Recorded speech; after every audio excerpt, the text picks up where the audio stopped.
Hello, everybody, and welcome to another awesome week. It's Monday, and as I promised last week, we're going to design an Aethermon today. Of course, because of that, not only I am here designing the Aethermon live, but we got two special guests, and it's Chris and Sarah. Hello there, the creators of Aethermon. Hello. Hey guys. Nice to meet you. Great to join you. So, I hope you guys can hear them. Let me know. I boosted the volume a little bit, so I can hear them. I'm assuming everyone can. You guys let me know if not. I'm gonna try to okay, this sounds good. Great. So, this is also accidentally the first time I talk with them directly, because we usually communicate by email, and then I think I only sent a video once. On the process for characters or something, right? Yeah, a couple of times here and there, but I think one of them would have been for the lighting effects. I think, though, I think you set the lights and shadows on, which was really cool to watch. Mm-hmm. But yeah, normally it's just emails and text. Yes, that's how I handle most of my business actually. So I've been working with a person for web development for 11 years. And I've never spoken with this person, so only like a chat. Right? Yeah, it works. It works, so it's fine. Hey Chase, how's it going? Oh, thank you for following. How are you doing, Chase? Industrial Media Magic is Chase, who was a client of mine, then became my friend. Also. Hello, Chase. Yeah, routine common guest. I've caught a few of your streams, despite the hour. Yeah. It's probably a little easier when I'm in Japan because I tend to stream when it's about 2-3 p.m. here. Mm-hmm. So anyway, today we're gonna design a giant lent snail Aethermon. I'm a little nervous because I don't think I've ever drawn a snail. Not like designed one. In any case, I might have copied some, but so we'll see how it goes.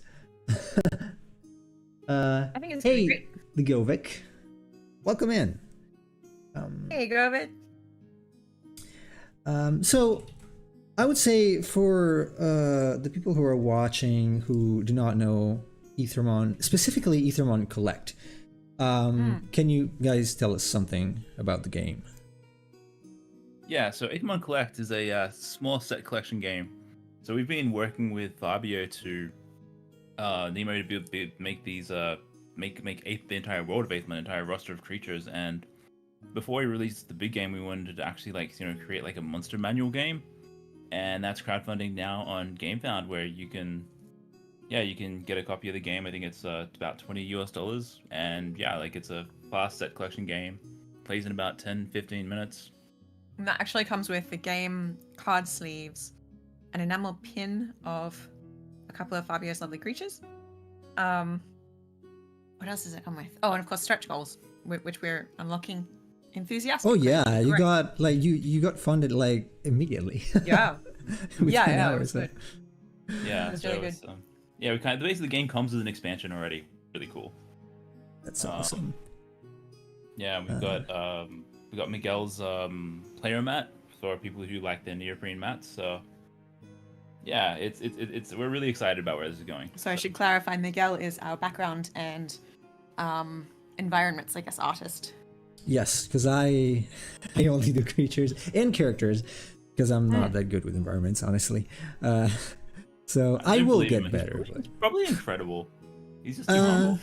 Well, incredible is a interesting word because you can stretch it, I guess, but incredible is a proper word probably. No, I'm very slow. The problem is that I've done some, especially recently. I was actually doing a few just to test, because I want to add some backgrounds to a few monsters I make sometimes, and I am very, very, very slow. So at some point maybe.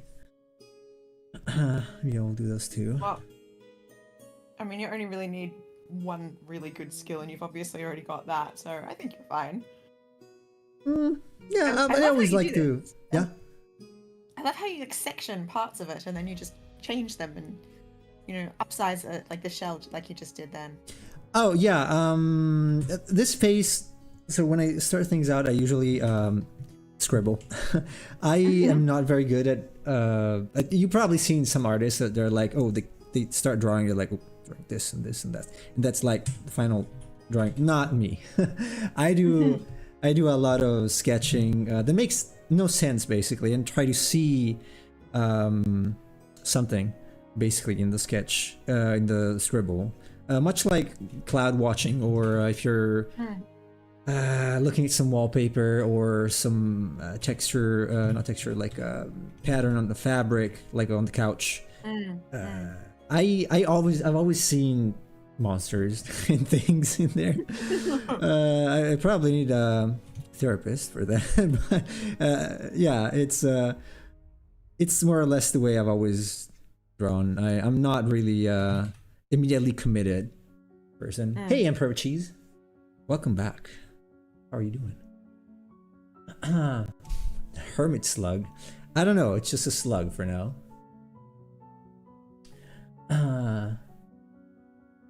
Every artist has their specialties and something they just cannot draw for the life of them. Yeah.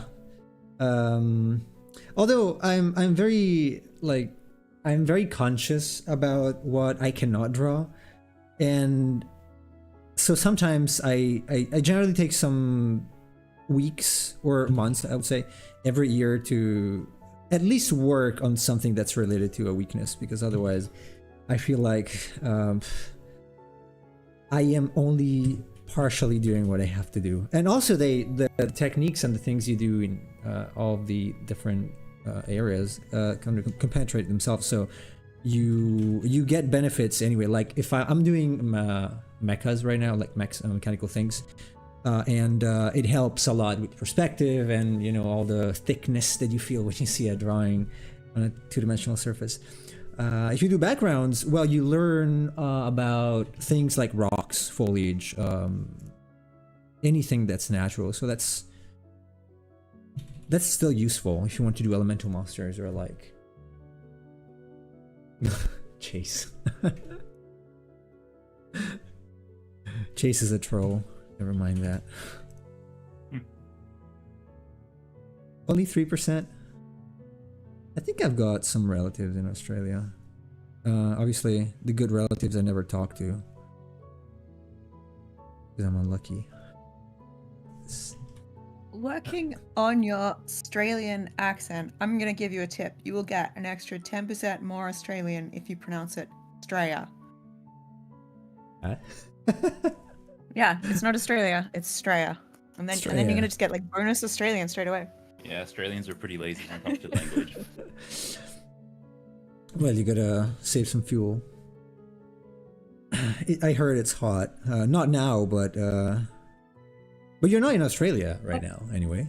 No, we're actually in Malaysia, and that's also hot. So yes, it probably still applies. I know for a fact that Asia is hot. Yeah, you would. It's pretty hot here as well, though. Yeah.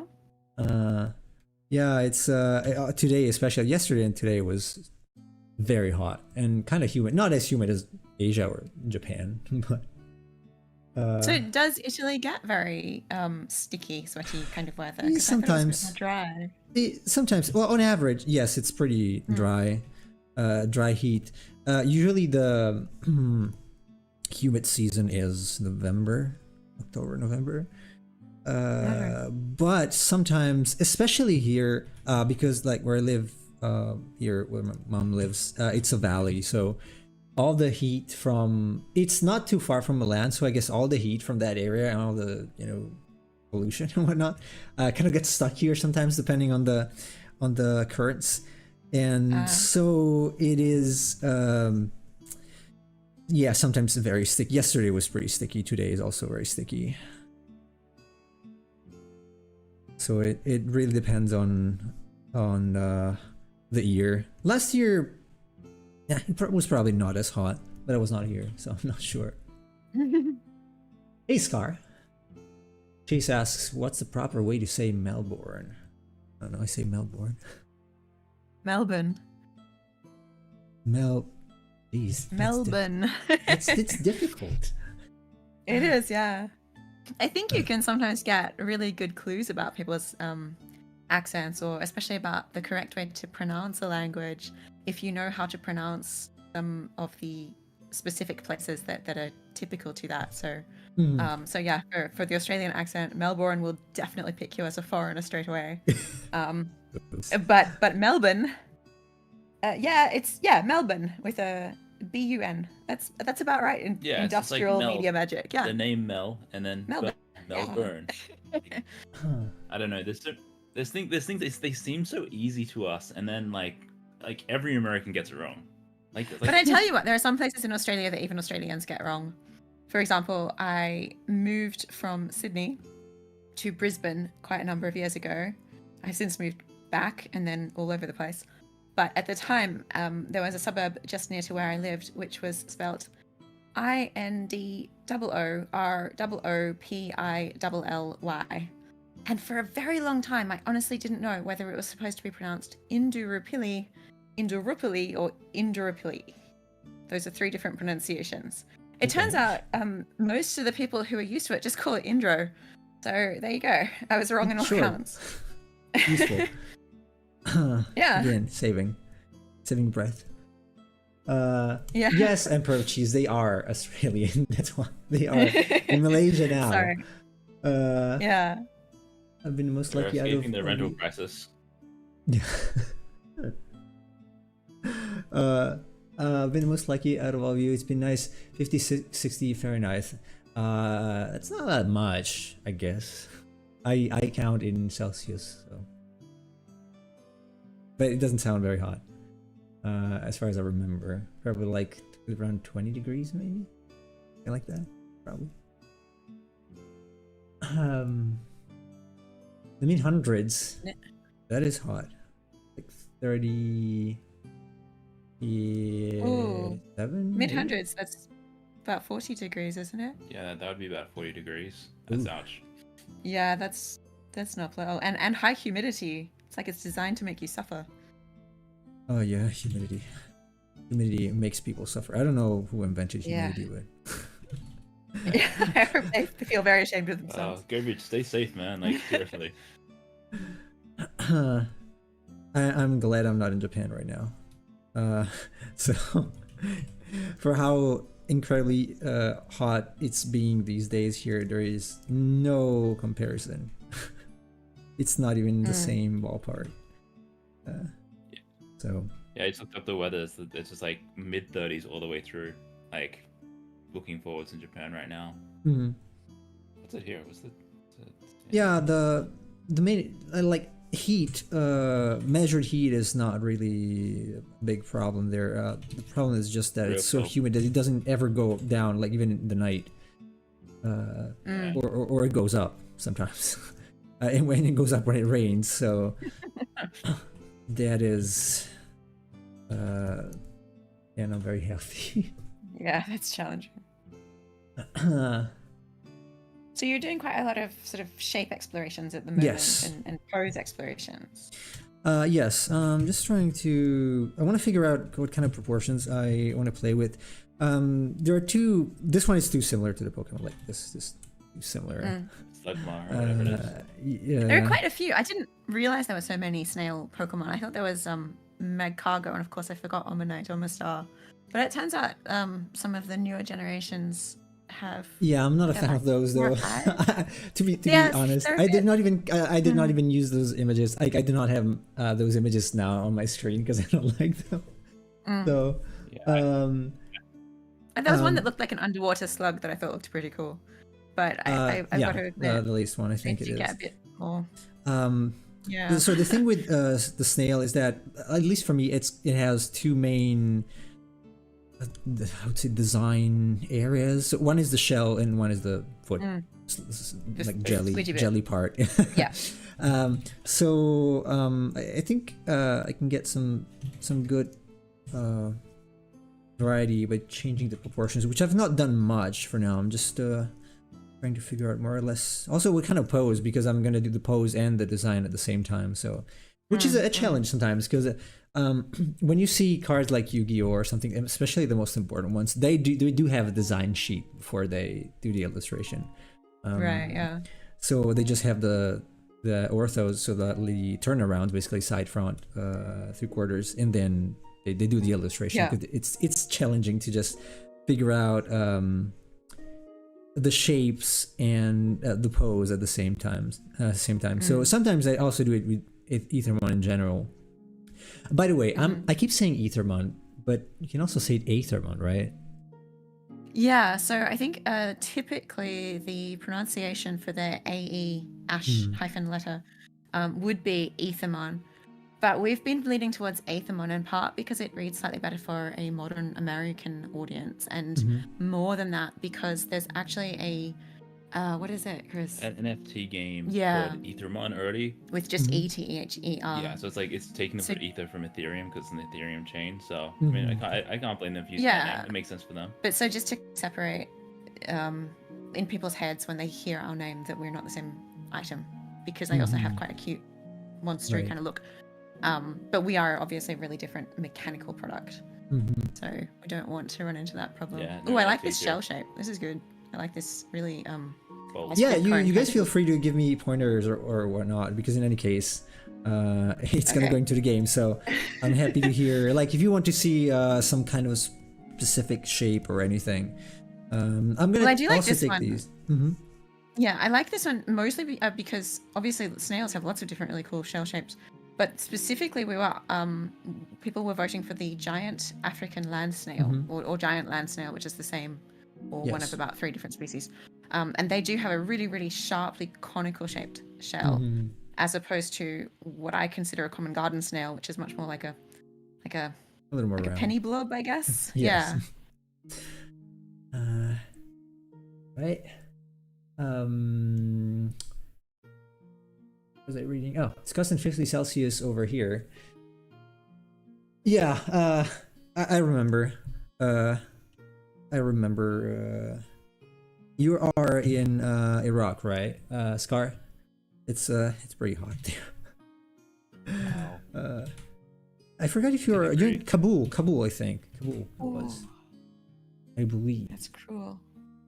That is too hot. Somebody should be punished for that heat. Yes. Believe me, that's what I think every single time I go to Japan and it's hot. Someone should be punished. Well, maybe someone should be punished, like Japanese people keeping their air conditioner on and spitting all the heat outside all the time when they don't need. But People I'm do not. that, I think, Yes. a lot. I think Southeast Asia in general, I've noticed that a lot as well. This like the privilege of air conditioning is that you pump it as cold as you can. Yes. Practically the point where I'm sitting around with a jumper inside, and it's just like, oh, this is just silly. I do not enjoy that. Not in the middle of a 40-degree day when you've got a jumper on because you're inside and it's too cold there. Yeah, I remember we've gone to the movies a couple of times, and like Sarah's had to like rug up Oh yeah, no, I'm in bundled. like the 35-degree humid heat so she can prepare to watch a movie. It's insane. Yeah. Oh yeah, the like buildings inside. It's like super hot outside, and then you get this wall of like freezing air as soon as you cross the door. Yeah, that's not very. One of the pleasant. newest Pokemon legendaries is a Snail. I did not know that. That's really cool.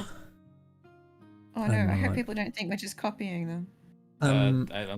It's a Wo Chien. I just looked it up Ooh. then. Oh, we're not copying them. This is wildly different. It's really cool looking. It's like a. Usually, the I don't only even reason know why I look up new Pokemon is to trash them. So I am very This looks mean. good. You should watch. Look. You should look this one up. What's the Just the to name? Actually admire it. Wo Chien. WO-CHIEN. I'm not sure what it is though. I feel like it's like 50% children's playground, 50% rubbish heap of leaves. Okay, looks it's really not. good. Yeah, it's not too bad. It's leaves. It's some kind of fur and And like wooden planks. wooden planks. Yes, basically. Because I think that they're like the creative space obviously has grown a lot smaller for Pokemon the larger their roster has got. Mm-hmm. And obviously you're Yes. showing that there's still plenty of space within this style But I also know that they do design in a very, very different fashion, whereas we're always starting with what's the creature, what's the concept, and then Yes. what does it look like. They tend to Well, do it one the thing other that I way around. liked about the older generations is that um, they were not necessarily all based on obviously animals, like specific Yeah. elemental Yeah, ones, yeah, yeah. but they were still natural things. Then they started adding things that are human-made, lantern. keys, Yeah. things. Like I can Ice take a cream cone. sarcophagus. I can take a sarcophagus because it's like a ghost inhabiting. So like, okay, Yeah, I can okay. take that. But keys, an ice cream, things like that, and it's starting to be less Yeah. strange. So. I think I saw on your Discord server they now have like a bridge. Yes. They have a bridge? Oh, A wow. bridge It's a and a tower. bridge. They have a bridge and they also have a building, apparently. I don't know, my heart fails every time I see something like that. I don't I'm want not to that just sit interested. around trashing Pokemon though, because I mean that's still a lot of very talented people. Even if it's sort of like when you hear a pop singer and you think to yourself, how did they get so popular? Mhm. And then you hear a not edited version of their voice, and you're like, oh no, they really do have talent. Just Mhm. because it's not in the form in which I can immediately recognize it doesn't mean it's not there. Yeah, I guess you could say that. Just I feel like I also tweeted about the bridge Pokemon. I thought like that seems like a very Have to check it's a this out. bridge and a staple remover. So I thought at this point like someone was literally just looking out of the window. He's like, I don't have any ideas. What should I do with this? And hey, what do you have on your desk? Oh, it's a stapler. Like okay, let's use a bridge that I'm seeing right now outside and and a stapler. I don't know. God, what is this new Pokemon? I have to know. How do I find this Pokemon? I have to see it. I don't know the name. I forgot. I'm just gonna keep finding it. You keep working. I'm gonna be a little distracted. It's actually alleviating to hear since I assumed it was hot inside as outside in the middle of the tropical jungle. No, but if you turn off the air conditioner, especially in Japan, it just gets hot immediately again. So there's that.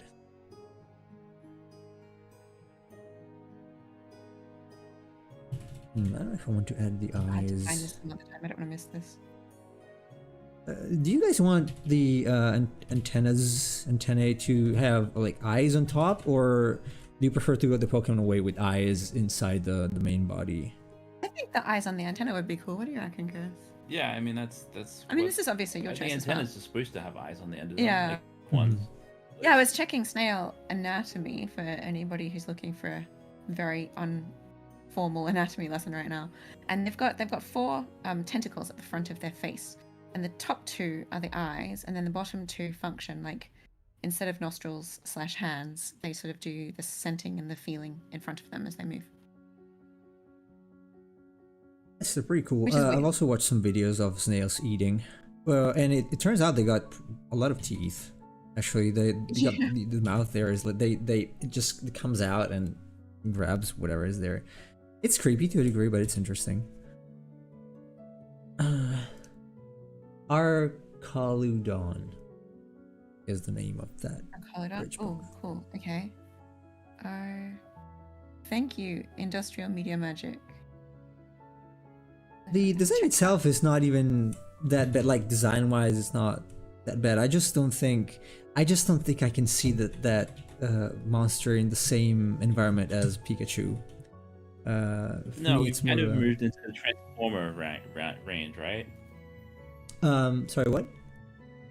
Almost more of a Transformer than a Pokemon. Yeah, yes. I wouldn't mind if it was like a different world with, where all of the monsters are machines of some kind or buildings. But I just feel that this connection here, like between what was before and what is now. Yeah, okay, I can see this. So, just as a pure style, it's really cool, and I also kind of like the vague suggestion it's wearing a business suit and tie. It's really cool, but I agree with you what you're saying. It just doesn't feel like it makes the same kind of sense conceptually, especially given that Pokemon, the whole world, has more or less replaced animals entirely with Pokemon. I don't know, nowadays it feels like extremely it feels like they have run out of ideas a lot. So that's unfortunate. But I've seen some very nice fake mon. Even made by Japanese people, like very, very talented people. I wonder why they're not taken on board, because those are very, very interesting. So, right now I switched to a silhouette type of exploration, because I do that when I'm noticing I stick too much to what the thing is. Like, these are very much snails, so I'm trying to just go a little more wild with the shapes, so that I might find something a little more interesting. Maybe. Hopefully I can come up with something decent in 2 hours. An hour and a half left. Let's see. So this is obviously also kind of a different process from what we've done before, because previously I would send through a brief that had a description of the concept of the Aethermon, not just the creature inspiration, but that would describe how it fits into the world. Yes. I'm really curious, did you ever find that useful, or was it just like, Sarah, Oh, it's fundamental for me. Okay. Yeah, I've worked on projects that had very little, let's call it guidance, or basically there was no. It's hard to find someone who has a clear idea of what they want for their game or project or whatever it is. So a lot of people just say, well, I want a dragon. Like, okay, but that's too broad. Yes, there are 1,000 ways to, or more, a million ways to make a dragon. So I usually have to ask a lot of questions, and I feel like without enough information, I can't really get what the person wants.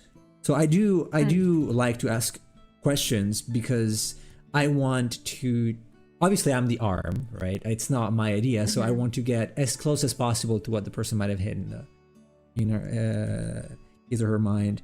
So I find briefs very, very useful.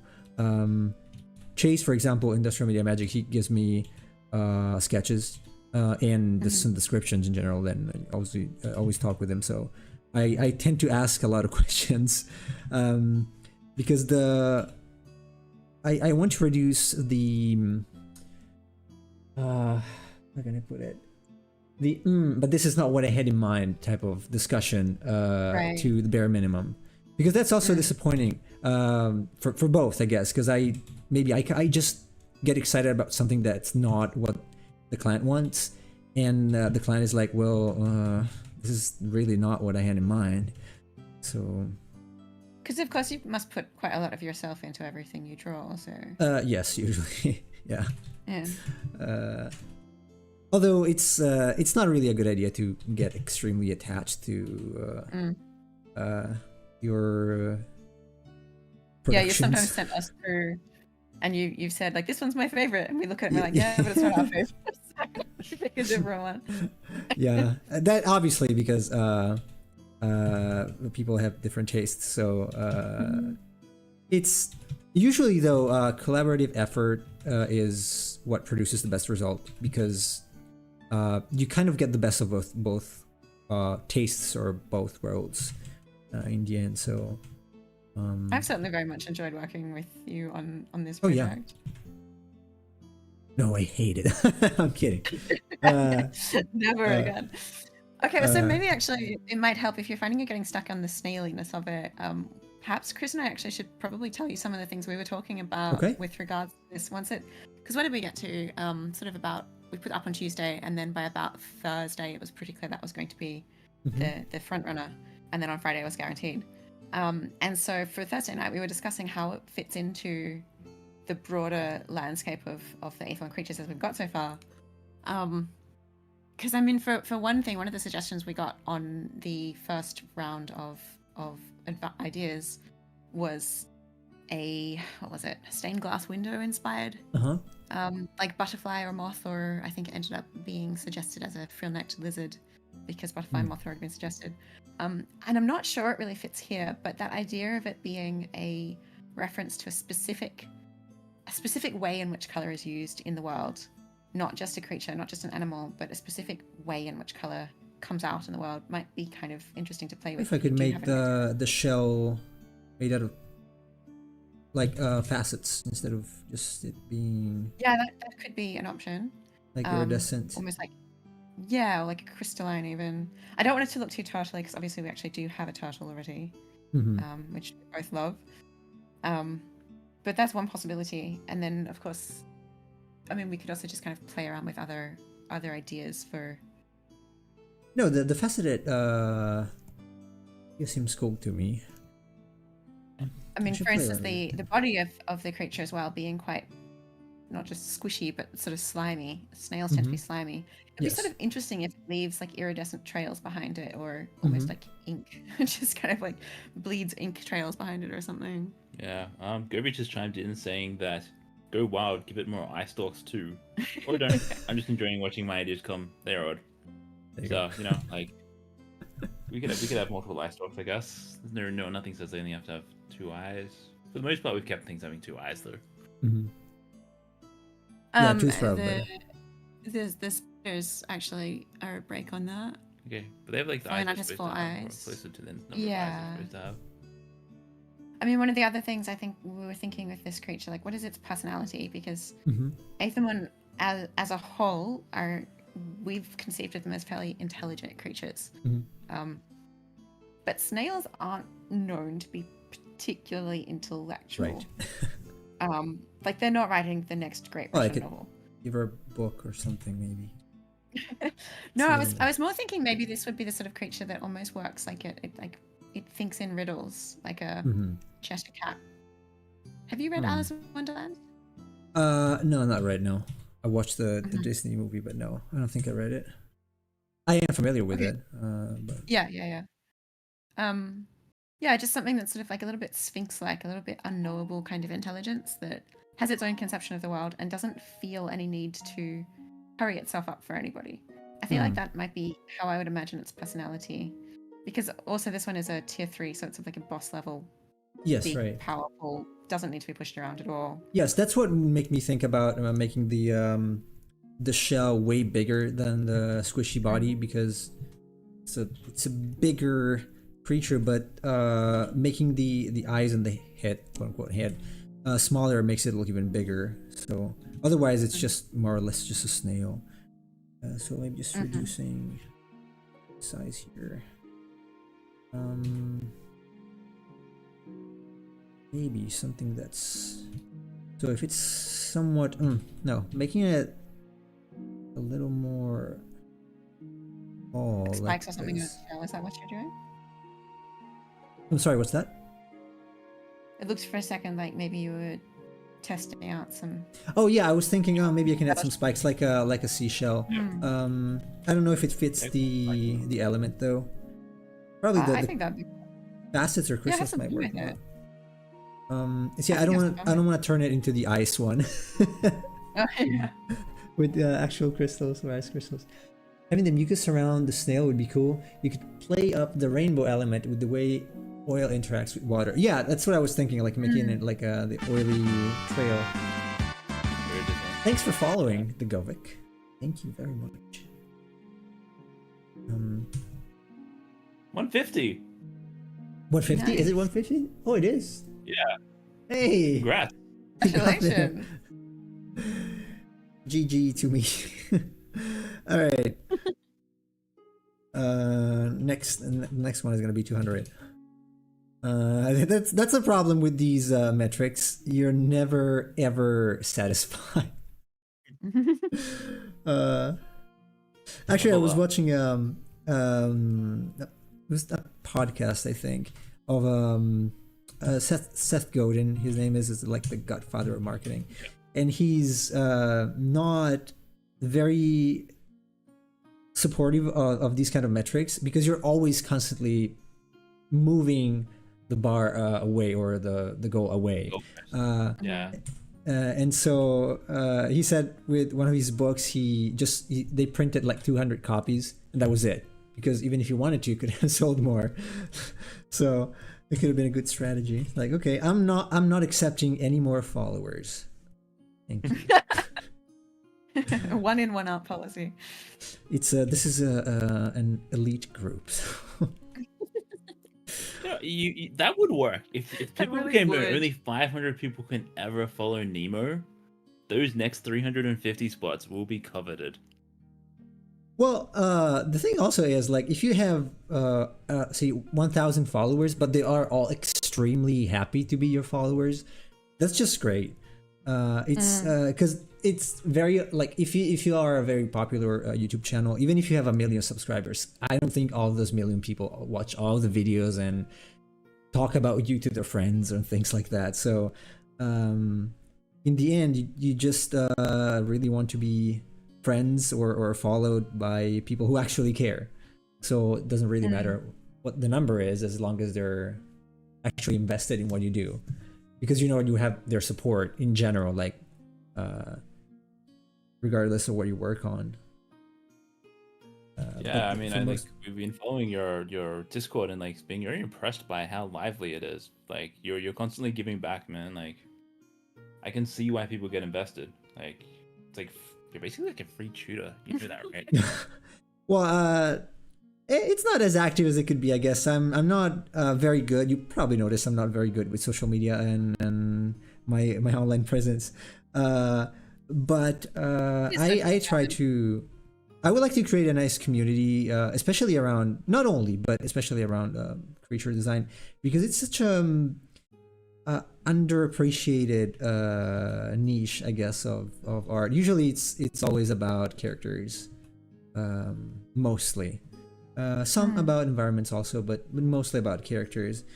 And I would like to make creature design a little more prominent. Not just creature in the sense of like animal. Like most of the Western designs are tend to be a little more grounded in the animal world.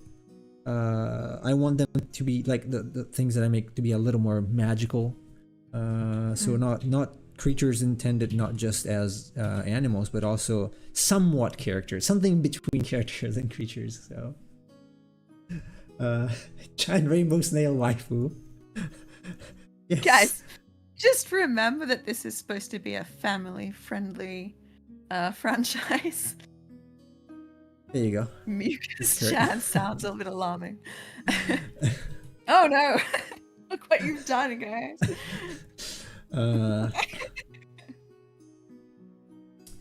Making these a little longer, maybe. The legs? We're making the legs long? They're pretty long already. Those ones. No, Okay. No, the legs were just a joke. Or I can. We're getting the audio just before the video. That's what's going on. Ah, yes. Yeah. Yeah, that's a problem. Chase also has. Oh, right.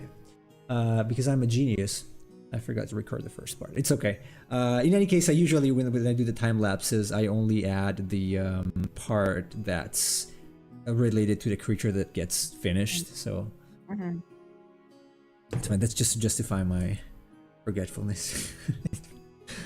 Okay. So I'm kind of liking this upward. Not doing anything. Upward thrust this thing has. It might seem. I feel like it might be better to keep the sort of vibe with the long antennas. Very alien. It's alien. I was thinking maybe it feels a little more detached from the ground, so kind of trying to give it this feeling of Sphinx. Because if I think Sphinx, I'm gonna make this too aggressive.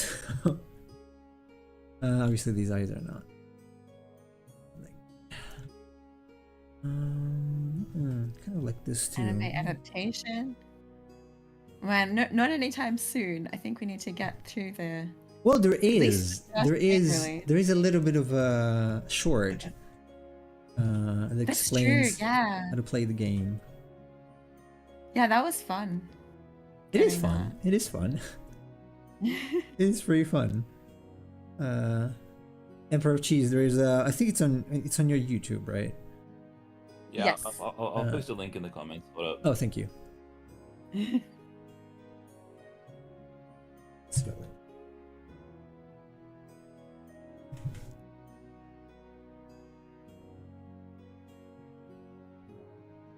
So when you get to this stage of the illustration process, yes.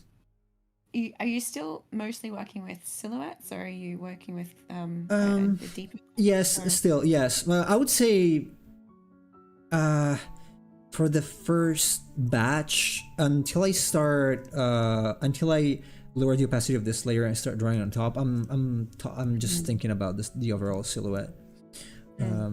So what I do when I have a few different poses or ideas, what I do is just take some and start playing around with the size of various elements. Like for this one, I can take this, but it covers the eyes.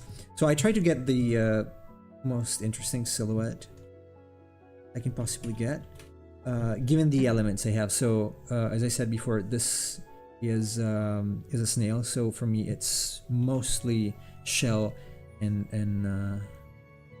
a jelly body, and so I want to play around with these two elements and see if I can, by changing proportions, I can get a more interesting effect. Like I could, so,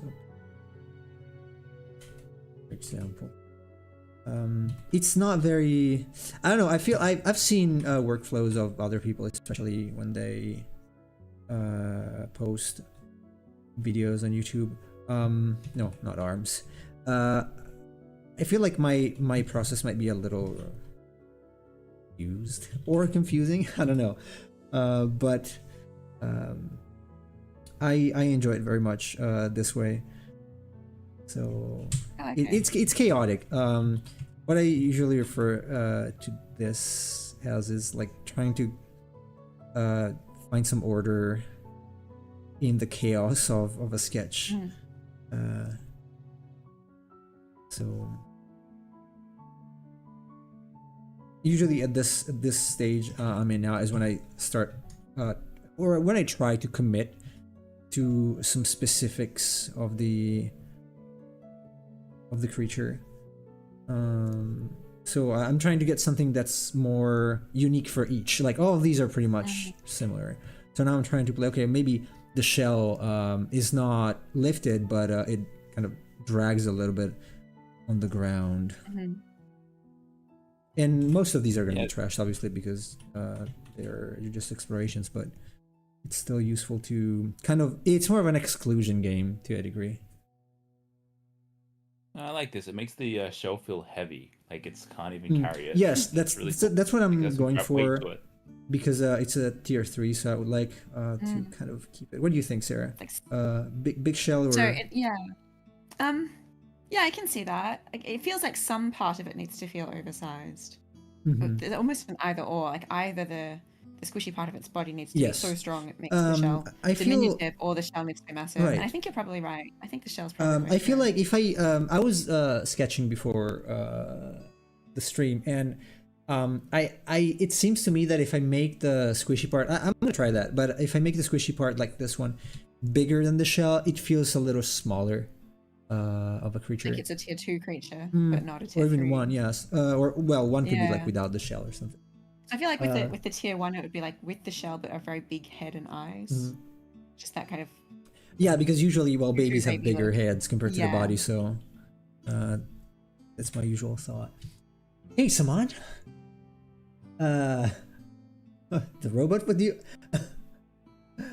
Oh, it was robotic? Strange. I cannot hear being robotic. We've got a robot character.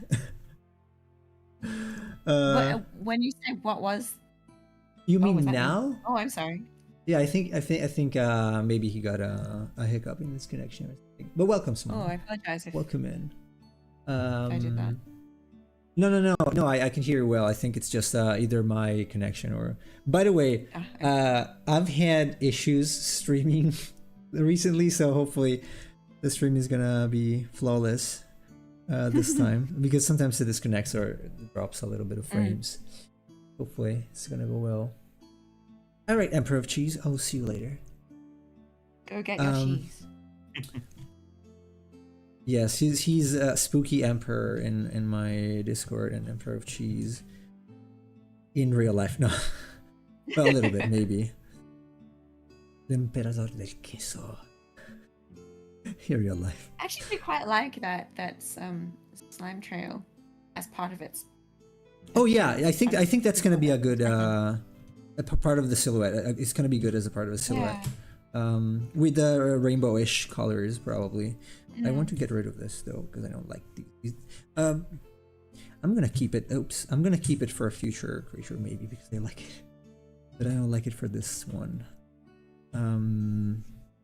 I'm also extremely cheap, so I reuse a lot of things that that I find interesting. Sometimes efficient. I don't know what to draw. Yeah, let's say efficient. Efficient is a better word than cheap. I kind of like that one with its little leafy eye stalk thingies at the top. Let me see. This. Do you see it? The one I circled? The silhouette. small black silhouette a moment ago. Oh, had these little. The previous one. The one I eyes erased. with comma on the top. Yeah. Okay, okay, I can use it. I mean, I'm not saying put it in. I'm just saying I thought it was Oh, I can especially in the use it. I silhouette can use form. It was really fun. Okay. Let me do this. I'm gonna make it bigger. It's also entirely possible. I would say I like about 50% of the things, and if you ever tried to combo them, you would end up with a really bad mess. Well, the sad part of drawing for commissions is that at some point you will have to let some things go. So I think you're right about the long eye stalks too, having the extra sort of like a wizard's beard in reverse or something. Yeah, something like that. My idea is that it feels a little bit not smart, but kind of superb. Is that an adjective? Superb? Not superb in the sense that it's great, but like it feels superior to a degree. Yeah. Okay. You can play around with that. I could even, mix and match, obviously, like add different things on top. But I'm gonna use this for now. And by the way, don't feel that you need to be committed to the crystal shell idea either. I think that there's sure. potentially an argument that the more streamlined, sort of fluid-looking shells might work better also. I might have a few. I think you said your supporters are gonna vote for. Yes. Right. So I'm gonna have maybe a few with the crystal shell, and a few without. Yeah, that sounds good. Let's see how that works. Who is Sarah? Have we talked before? We should introduce I don't think so. Yes, we should introduce ourselves No, again. oh, that's right, Saman. So no, because last week I said I mentioned I would draw Aethermon today. I probably didn't mention you would be on. So Chris and Sarah are here with me. Hello. And they are the creators of Aethermon. So they are so the people behind the game. We're running a crowdfunding campaign at the moment for our first game, which is Aethermon Collect, which is like a small set collection strategy game. And that's over on Gamefound. Probably drop a link in the comments as well. Oh yeah, you can find it someone on my on the description of the video as well. Put it there. Oh, cool. Thank you. And then we've also got a couple of other games and stories and so on in the works with the same creatures, which Nemo has been providing for us. Is that the right phrase? Inventing along with us for the last, what is it, about 2.5 years now? Almost, no, it's 3. I think it's 3. 3 years. Yeah, it's a 3 while. years. So cool. Yep. Yeah, and so Chris's, I suppose, major part of the project is the lead game design. He started the company. He came up with the original idea, And my side of it is the world building, the communication. Both of us just end up doing a lot of the grunt work of kind of getting a project off the There's a lot ground. involved in getting a game out, even a small one. Yeah. But so that's who we are. And sorry I didn't introduce myself earlier. No, it was my bad. So yes, we're doing this this giant snail creature that's gonna be. So keep doing this the opposite way. That's gonna be voted. Like the final design would be voted by the supporters of the crowdfunding campaign. Yeah. So we wanted to make, because crowdfunding campaigns, like, they ask a lot of people, and we were really hoping we could make the whole campaign feel like it was something that was also fun to be part of, not just a money ask, you know. So that's why we thought it would be really fun to do a community create an Aethermon together. So we took suggestions, and I think we got 21 suggestions, which were actually really good, really fun, interesting thought through ideas. Then we narrowed them down, and some of that process was, if we already have a creature that's too similar to that, it can't be here. If we already have an idea for a creature that we have sort of bookmarked, that we haven't yet made, but we've bookmarked it, we might also reject an idea. Essentially, we had to just get it down to a more manageable number, because we got 21. So and then we took about 6 ideas and left them up for the audience to vote on. Which is, by the way, it's not just backers. Even if you have no interest in buying our game, you can still come and vote on our. Then go, please, everybody. These are gonna be up, I guess, tomorrow or later when. We'll put them up tomorrow. Update tomorrow. Yeah. So yeah, I'm gonna leave a link in the video, and you guys can go and vote. Thank you. Yeah, and then the result is that people will decide, you know, by popular choice, what the right choice in this position is. After which, I think we bring it back to Nemo, who's going to do a color exploration for us, and then people get to vote on that as well. Yes. I think that's right, isn't it? That's what we discussed. Giant head. So that we could get sort of like people involved at sort of all steps of the process. Although technically, actually, after that, I still need to create like a creature description and so on. I don't know whether we open that up for popular votes, because it might be fun. It might be complicated though. It's also just slow. Yeah, like I rewrite those about 20, 30, 40 times. I don't even know. To try to find an angle for each creature that feels like it's got a sort of like a unique location in the world. That's not just, here's a cat. It's not just, here's a fire cat, but why does this fire cat work differently from either any other fire cat or any other fire creature or any other cat creature? Oh yeah, that is the best part. Otherwise it might feel like, well, this is just a fire cat. So yeah, at least it's got a story, it's got background, and my favorite, by the way, my favorite is probably wait, no, I cannot say that. Well, let's say the previous one. That's Spectral. Also because of the name. Really good. Also because of the name. But the following evolution is also really cool.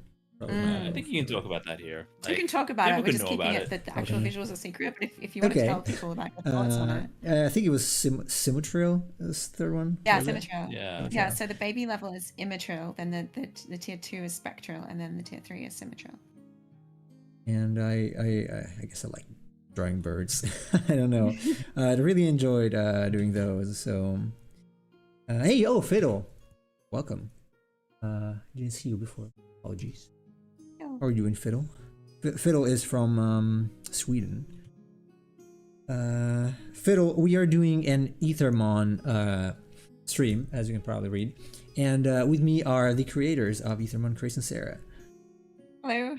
Hello, welcome to the stream. So today, no Chase. But I doubled up because I kicked you off, man. we got two guests with me. I feel like an official. I feel like an official host today, because I've got actual game creators that have actually already released the game. Chase is also making a game, by the way, but he didn't release anything yet. So Yeah, what's that one all about? It's an RPG maker, yeah? Is it? Yes. Am I making that up? Yes. No, Is it that is an one- RPG maker. It's called Viconauts. Right, that's the Viconauts one. Oh, that's cool. Because that's been in the process for a while or so. Yes. How long have you been working on it, Chase? God. I think it's been, well, at least 2 years. At least, that I know. So. And it feels like when we first started this, I had no idea how long it was going to take to get us to this point. And I had this sort of naive idea that roughly a year down the track we'd be ready to show something, which was not even almost the case. A little over 2 years, yeah. And I think it's so often the case. I hear so many people who are creating games and they put years and years of effort in. Oh, and yes. it's not that I thought people didn't care, that they just kind of slapped a product together and chucked it into the ether. But that it's quite impressive to me to realize how much of people's heart and souls gets put into these projects, that when they get launched, Absolutely. it's representative of so much work by so many people. It is crazy, And dude. Yeah. And the number of like single creator games out there where it's like they're just working alone and like absolutely everything is on them, you know, like the marketing, you know, the game design, the testing, the social media. It's just like how, like, I mean, I couldn't do this without Sarah. Like, well, I mean, obviously could not do it without Nemo, but like just like the number of people that were necessary to do this. And when you hear about someone who's like I mean, what are those games like Stardew Valley? That was just like one person, right? Or Yes. what was it? Undertale, I Spelunky. think also Oh, was also yes. Spelunky, mostly another one. one person's event. Yeah. And also on the It's tabletop space, incredible. there are so many. It's just like one person teams. I'm just like, how? How did you do that? How does one person have every skill set necessary to make a Right. game and enough I time? know. I tried composing also for the only pseudo game I released, Angry Wife. That didn't sell anything at all. It was like a mini game basically, and it was so hard. It was so hard. In fact, I had to cut down the levels from 16 that I had initially thought to or stages to 2, like normal and Christmas, because I released it Christmas. Because I wanted to release it. My son was about to be born, so it's still it was a Son huge now. effort. How old is your son now? He is almost 5. Oh, It's gonna be 5 in December, 4.5 now. He's That's the very age enthusiastic to about play it. our game. Oh yeah. It's the perfect. I'm really excited to see. I'm really curious to know what he thinks of it, because it's a game that has a lot of strategic depth, but actually is still surprisingly accessible for children. And obviously, with you being the artist, I'm really curious to know what he thinks. Well, of it when consider you play he it. gets frustrated extremely easily. So Oh. he's doing a little better now than he was before. But when I started playing games with him, it was mostly video games. They were even pretty easy, but he could not take dying in the game.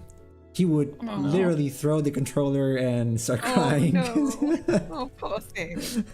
But now he can do better. We played some Zelda, and he was enjoying it. Nice. So yeah, I'm using it And to you're- teach him things, especially English. He's learning pretty fast actually. So yeah, I'm excited Yeah, to it's good. try Aethermon with him. I am not letting them open the box while I'm not there, because Wow. I know I'm not gonna find anything when left. There's not gonna be anything left when I'm back if I do so. So Discipline. And your daughter is how old? She's almost 2 or something? she's almost 2. Yes, she's gonna be 2 in about a month and 3 days. How lovely. Yeah, but she only speaks Japanese, unfortunately, because I'm not there. And she started speaking a lot or talking a lot recently, like in the last 2 months since when I've been here. And so all she hears is Japanese, and she's like, so I'm gonna have to. Well, she says good night, which is good in English. So I'm gonna try not to make this. I've been making so many grotesque, I guess, creatures recently that I'm trying to not make this also grotesque. How about something like handlebars? Ooh. Something like this. Okay, this is an interesting, I guess, silhouette. Different from the others.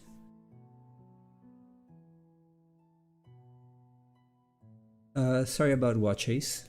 Sorry, I'm very focused.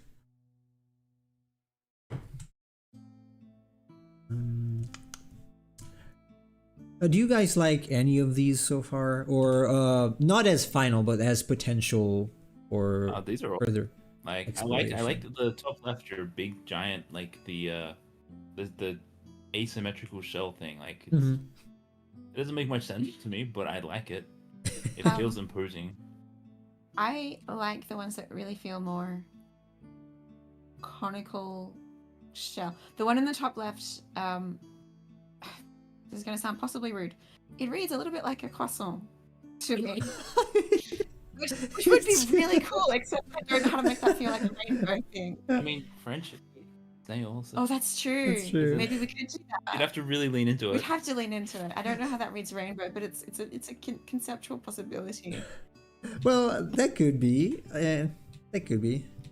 I think you were right the first time around with making the shell bigger than the rest of the body, because when you've got the other ones, they feel very this much feels more like a little accessible, small, but not maybe. necessarily not necessarily as big and challenging. Well, you can Also, you can call this something like escargot. I don't know. You mentioned a moment ago about handlebars. Did you mean? Yeah, this You mean like top right. On the top right. Oh, as in the top eye stalks. I thought you maybe meant like using the shorter tentacle stalks, like a handlebar moustache kind of thing. Also, could be. Do both. No, I was thinking about. I do like that. Those eye stalks feel pretty good too. Like they're exploring the world by going in different directions. Yeah, I like them because it's a pretty interesting silhouette. It's also kind of towering, so I wonder if I can mix up things. I could have rainbow bread. Ah, Chase. No, anyway, Chase, it's me making more grotesque creatures, not you. Yours are not that grotesque. Well, some of them are. The latest one is not.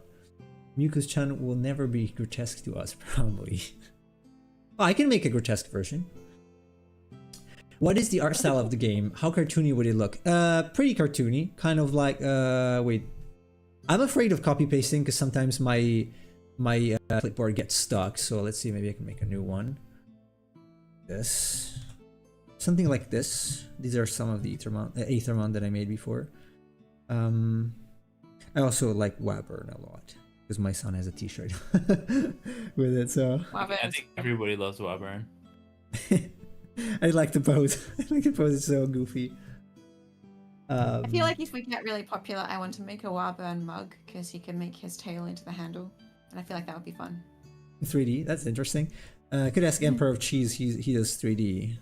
He could whip up something like a mock-up.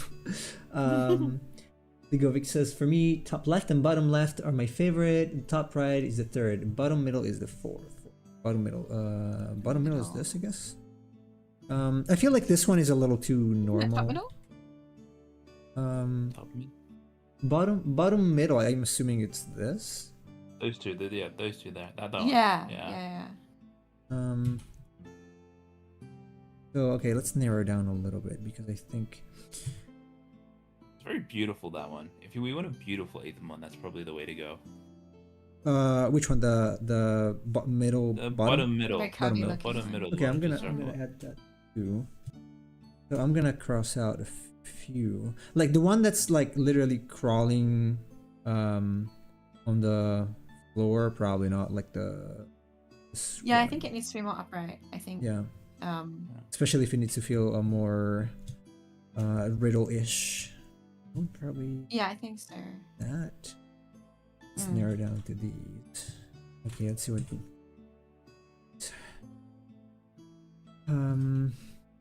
Okay, what if I this too?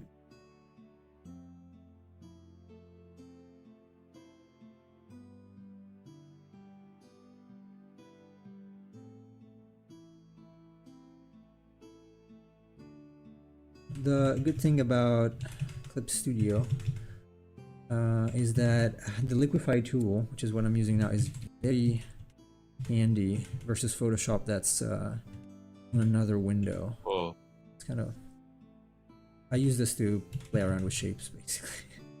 yeah, it's effective. It's so cool to watch this. I used to do quite a lot of drawing and painting and pastel and so on as a Really? kid. Yeah, but I'm absolutely terrible on computer drawing. It's like a nemesis. It feels to me different. It somehow. feels, yeah, it feels. every I'm time. not a fan of digital. Like if I had the option of unlimited time budget and what I would probably do it traditionally, but it's just so convenient to Yeah, do it digitally. yeah. So especially for work, because if you have to change Yeah, something, it's a mess. You have to do it. You have to get tracing paper and whatnot. If you do it analog, It's just the such a old way. different tactile experience, though. Oh yes. I don't know why it should make such a difference, but I mean, even just things like when you take a pencil and you put it onto the paper, it goes where you put it. When I take a stylus and I put it onto a screen, there's just a slight difference, and it throws me off. It's very slick. Actually, I've got a pretty good. It's a Wacom Cintiq tablet. It's got a little bit of grit to it. Okay. You can increase it if you use felt tips for the stylus, but it's Right. never gonna be the same. I love inking with a gel pen. It's called High Tech C. They make it in Japan. And a specific type of paper that for some reason only my wife's office has.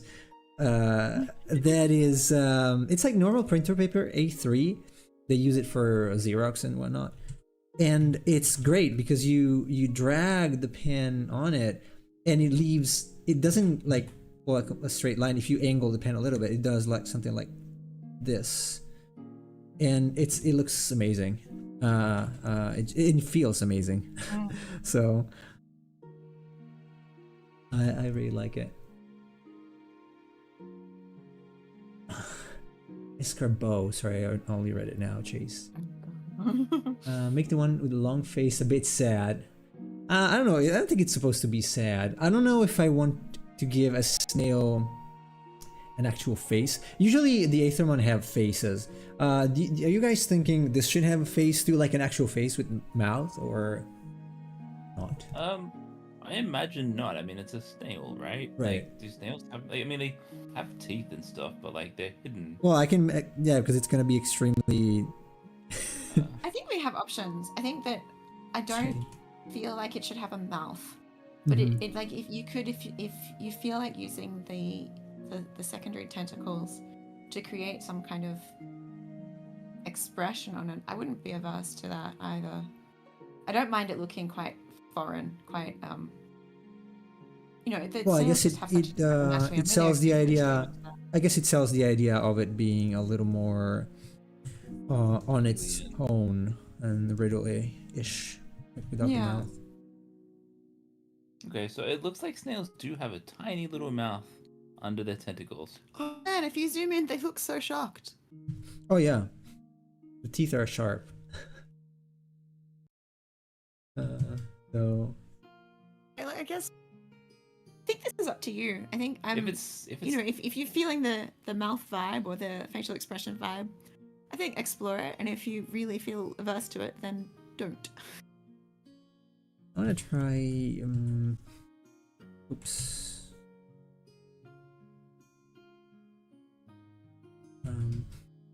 Maybe I can make it a little more friendly and have rounder, goggly eyes. I wonder how that works. Might be a little too goggly though for what the other Aethermon are. I also have the others obviously on my screen because I have to make it consistent. So, beady eyes could probably work. Something like elite. Yeah, so we've got a couple of different eye styles. Like we've got the ones where it's like a pupil and then you can see the whites of the eyes, and then some of them have more like a teddy bear button eyes sort of look. Yes. So I think there are options here. Maybe like this. Looks a little bit alien though.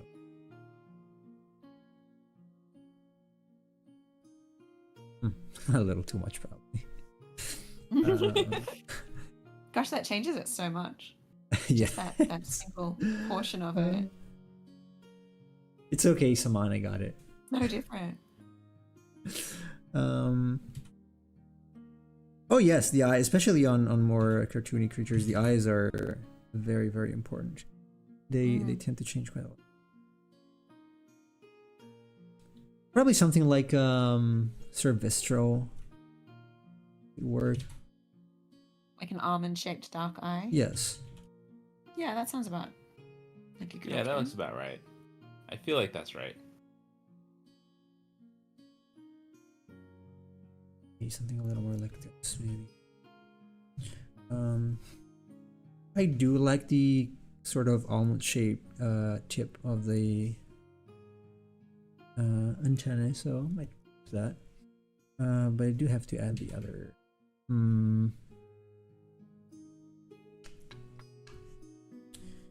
Let's see. I also select this one with a very uneven croissant-shaped. It is a croissant. Shaped shell. I like this one on top right, but I'm not a fan of the shape of the shell here.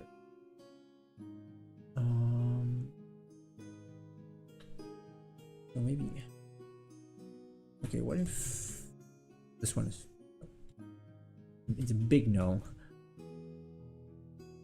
At this point of the process, I just start copy pasting things and just adjusting little things to little details to get closer and closer to viable. Could we try making it more more like an upside down ice cream cone sort of look, like really An ice cream sort of cone?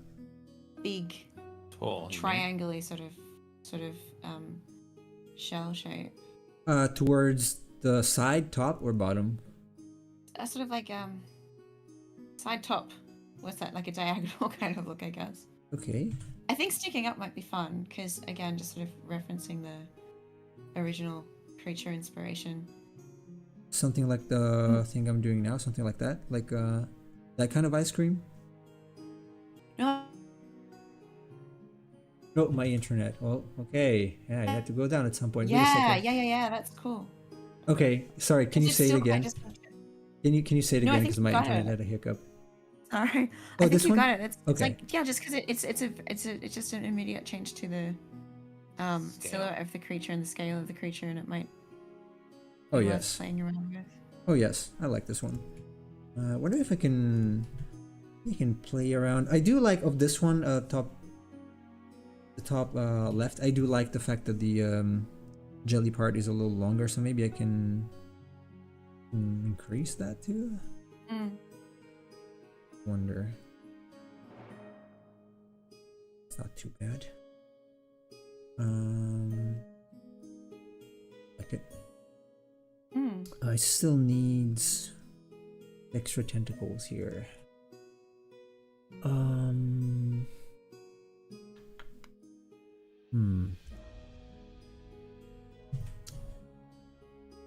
Sorry if I go silent every now and then. Just thinking. Just trying not to interrupt. Oh no, it's fine. You can talk. Because sometimes I just go silent when I stream alone because I'm focusing on something. So I bet that's not very interesting. So if I give it the Wyvern line eyes, it's probably gonna feel a little small. Too curved. Yeah, they're a little too round probably. It's gonna be kind of too puppy-ish. I guess this one's safe. Oh, not this. I'm making them a little large.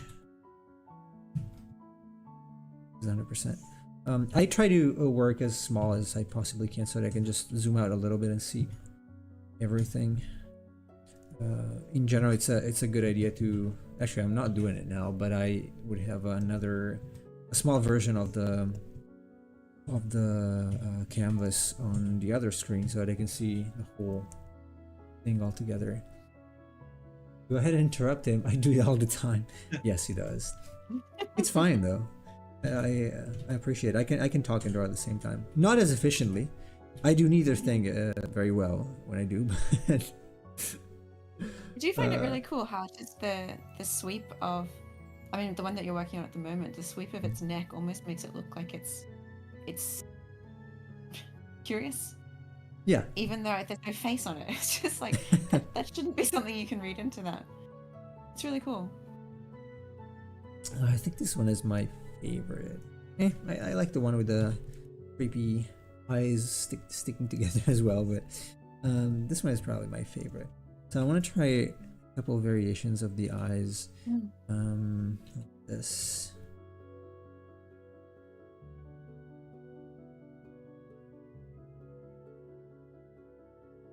The fave is perfect. You mean the face, right? Someone. I'm afraid that adding it might be a little too sweet with eyes like this. It's like, oh, please, no. Blessing. For that, yeah, snail. No. You know, there is also an option not even to give it any kind of pupils at all. We could. I wonder. I wonder though. That's what I was thinking. Yeah, that's the point. Very different. But I'm okay with that if you want to try out the idea of it. I don't know. I could make it like a Meliglow and the evolution. So just like instead of having, because they have huge eyes. Yeah. Blue So eyes, I think. just having the full, like just like two beads or something. They still have some sort of reflection. They still have some sort of reflection, but it's just something like that maybe. That could be cool. Maybe I could increase the number of tentacles. One question. Sarah said she was considering it talking in riddles. How does it communicate since they don't really have normal mouths? So, okay, this is a big question in terms of how all the Aethermon communicate, because most animals, and obviously they've got a lot of animal-inspired anatomy, most animals actually just can't talk anyway because they don't have the vocal cords, they don't have the mouth can't move in the right ways for that.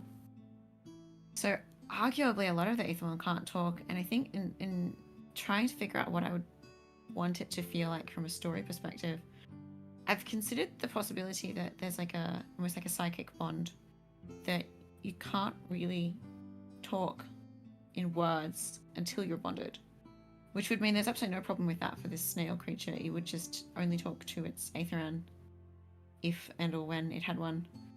And maybe they're both super weird, you know, the Aethermon and the Aetheran.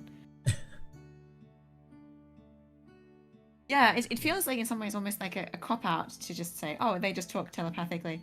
But I feel like it might be too overt if they can just speak words.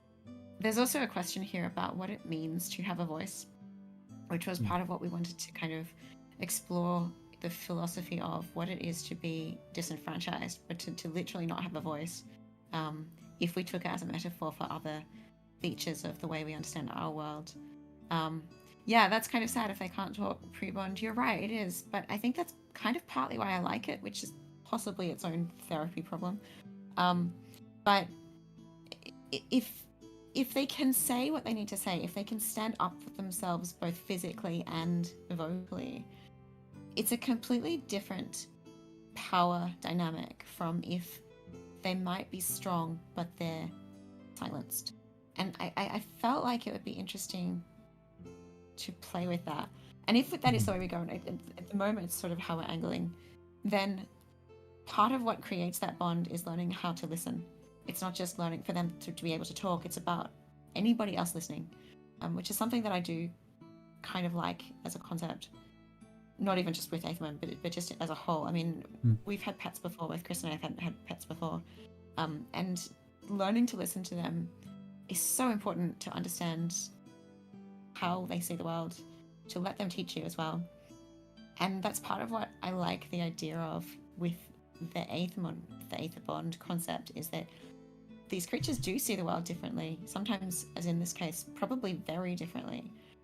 But there is also an opportunity that if you give a creature a chance to tell you in its own style, in its own fashion, even without words, then the opportunity to actually hear those words also becomes much more powerful and much more deserved as well.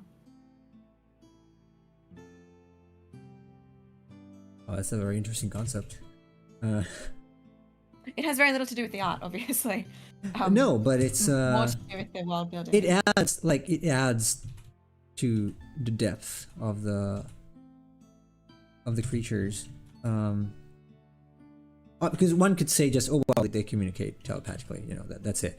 But actually, knowing that there is some thought behind the way they communicate and why they communicate, that makes it really cool. Thank you. Yeah, look, it's something I think we'll probably have to figure out. It also makes me wonder whether there would be some Aethermon that have a much easier time of it. Like, I mean, literally part of its creature lore, Spectral is inspired by the lyrebird, which is a famous mimic. If you've ever found, I actually watched one just the other day, a video of a lyrebird, which was mimicking kookaburras, which are a different kind of bird. Some kind of I think there was a magpie mimic. There was some kind of like a finch thing that I was hearing. Crickets, a chainsaw, the click of a camera. They just go mental. And so the idea that they couldn't mimic a human voice would be insane. So if for instance we've got like monkey Aethermon that don't have hugely dissimilar anatomy, they should be able to communicate some words, or a snail Aethermon which has wildly dissimilar anatomy and shouldn't be able to communicate any words, or a bird that's literally its whole thing is being able to imitate, it should be able to communicate any words and even any voices. So in a way it does put something of an uneven playing field for what that would mean for them.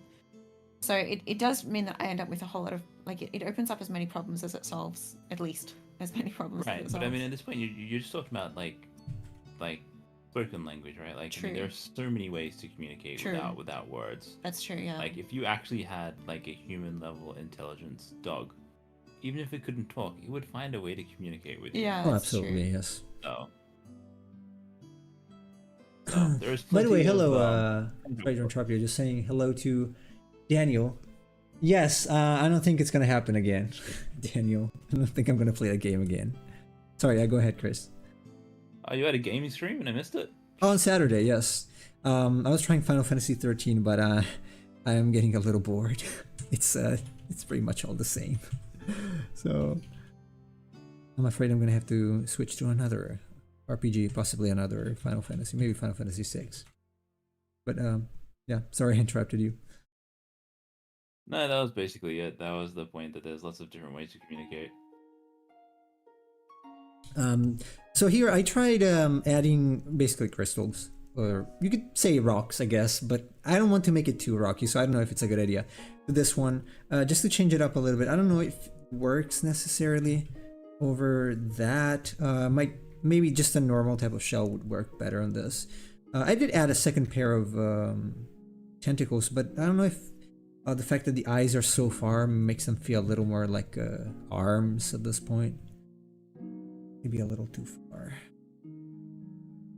But I mean, if that's okay as well, because the tentacles do kind of operate as hands and slash arms. I think we do have quite a lot of liberty to decide how to interpret its anatomy. Yeah, in any case, I like the fact you've got all these differences. I'm trying to figure out what like the way that the elemental connection should work for this creature in terms of whether that leads to anything artistically.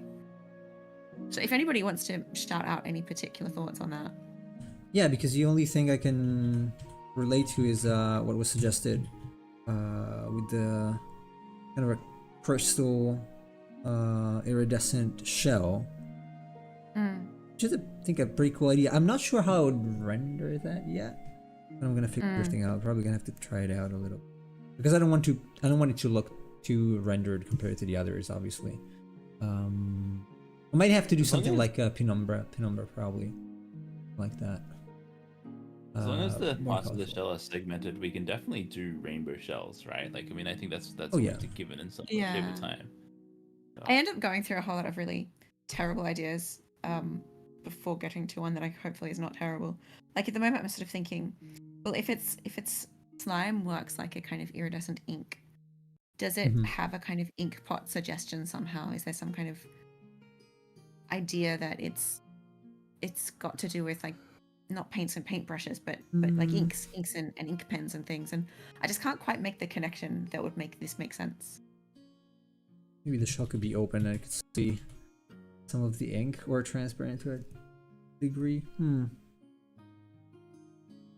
You can see where I'm going, right? It's like this. Yes. There might be something there, maybe, or it might be just an absolutely terrible idea. Let me look up some images. This is what I do all the time, by the way. I just stop drawing and I look for reference as I need. It could be made of glass. It like the shell could be made of glass, and you could see the ink inside. Maybe it's not. I don't know. Yeah. It's a bit wild, this idea, but No, I'm not averse to it actually. The idea of a glass or something like rather than lots of small crystals, like one large sculpted crystal shell, does kind of feel like it might be worth an attempt. that would be cool. The snail can communicate by it can still be faceted. Like you can still have facets. It's just that instead of being colorful, maybe they are a little color. Maybe they do reflect a little bit of the ink that's inside. But then inside you see something like, you know, a puddle of ink or something, and it's all rainbowish. Maybe it's got a bit of a swirl, something like that. That could be interesting. Yes, I'm dropping Final Fantasy 13, I think. In any case, I already started Metal Gear Solid 4, so I'm not gonna play that on my off time. Cheese. Yeah, I know it's a shame, Chase. I also love the penny or the $1 book romance and the plot with inexplicable terminology. Well, Cheese, they made another game, you know, so I think she makes it out of the crystal. That's it. The snail can communicate very, very, very slow writing. Like maybe they write with the ink. I kind of love that idea. And all of it in really terrible poetry as well, probably.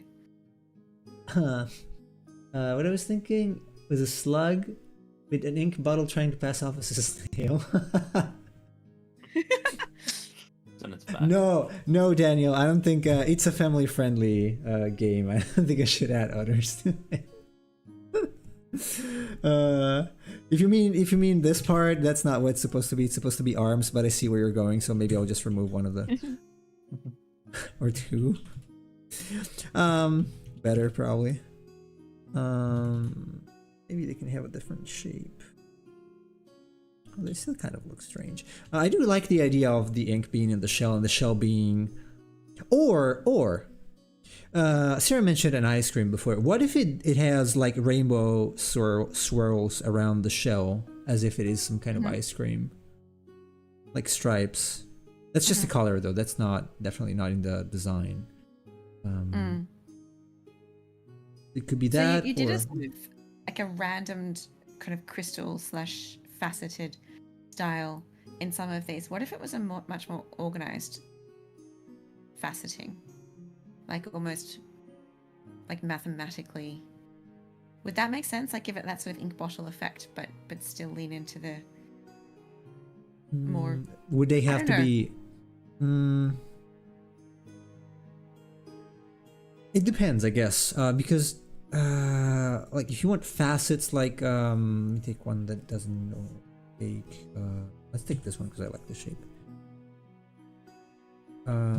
So if I get rid of all these, more or less, we're left with a bear sketch. So we could have the only way I see facets here that are not disorganized is something like this, probably. Something like very geometrical base. So something like a thinner part in the middle, and it goes out something like this. Because I'm not sure. Do you have any other idea, like, to how to organize them? Otherwise, Not really. how do I see them? No, this is probably just a terrible idea. Because I can see what you're doing, and that probably would be what would make sense out of that idea, and maybe it's just not the right one. Making the other way. The other way would still be pretty much how it is on the actual snail. So basically just lines like this. But I don't know if they can be exactly facets, because that would have to be not flat but somewhat circular in order to wrap around the creature. So it might feel a little.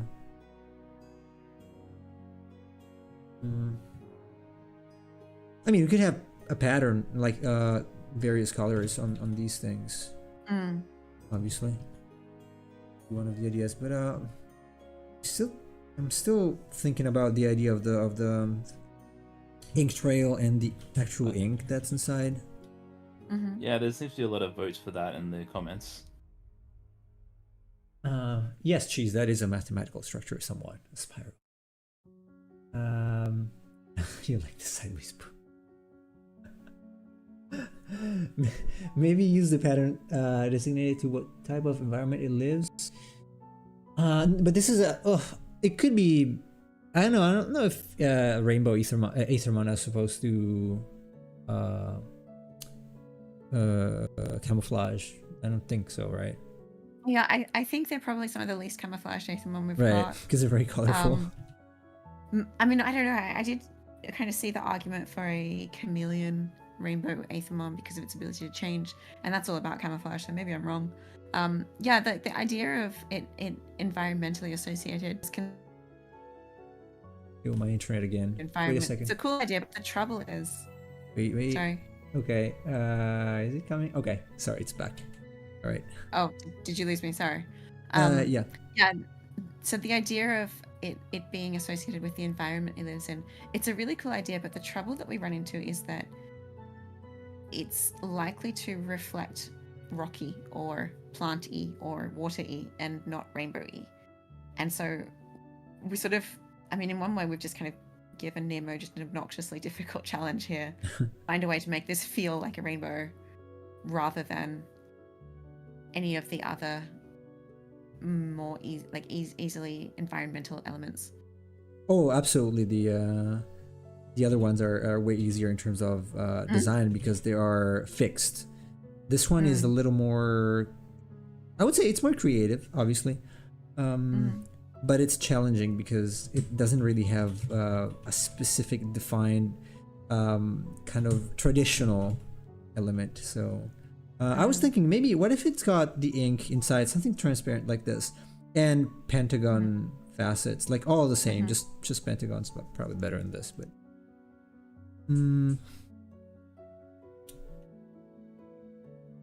basically, it's just an ink container made of glass, and it's I don't know. Is that likely to cause you insane difficulty on the coloring phase, or is it actually No, still quite... no, not really. I don't think so. No, because in any case, the glass would be transparent, and then I would add the reflection on top, mostly on this, or I can add various colored reflections on top of the dome. We could have both. I mean, in the end, we can, even if there are sketches that get similar votes, we can just mix them. How many should we have? Like 3 or more? I don't know. I I mean, don't know we either. don't want so many that will be splitting votes between people. Yeah, probably who, 3 is enough. 3. Yeah, I'd say Like, between yeah. 3 and 5 would be probably Yeah. the sweet spot.